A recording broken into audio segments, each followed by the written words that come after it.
जय जगन्नाथ। ମୁଁ ସୁରେଶ ଚନ୍ଦ୍ର ସ୍ୱାଇଁ ଆପଣମାନଙ୍କ ପାଇଁ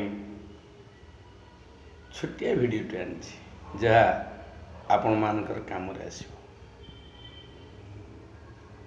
ସ୍ୱାମୀ ସ୍ତ୍ରୀ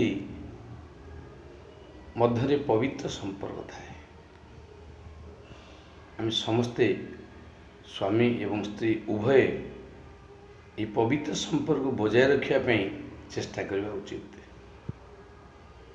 ସ୍ତ୍ରୀ ହେଉ ବା ସ୍ୱାମୀ ହେଉ, ଉଭୟ ଅଭିମାନ କରିବା ଦରକାର, କାରଣ ଅଭିମାନ ଦ୍ୱାରା ଉଭୟଙ୍କ ମଧ୍ୟରେ ଭଲ ପାଇବା ନିବିଡ଼ ହୁଏ।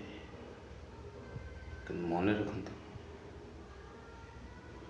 ଅଭିମାନ ବଦଳରେ ଯଦି ଅଭିନୟ ଆପଣ କଲେ, ଅଭିନୟ ହେଉଛି ବିଶ୍ୱାସଘାତକର ଅନ୍ୟ ନାମ। ତେଣୁକରି ସମସ୍ତ ଦମ୍ପତିମାନଙ୍କୁ ଅନୁରୋଧ, ନିବିଡ଼ ବନ୍ଧନରେ ବାନ୍ଧି ହେବାକୁ ହେଲେ ନିଜ ଭିତରେ ଅଭିମାନ କରନ୍ତୁ, କିନ୍ତୁ ଦୟାକରି ଅଭିନୟ କରନ୍ତୁ ନାହିଁ। ଜୟ ଜଗନ୍ନାଥ, ଜୟ ଜଗନ୍ନାଥ।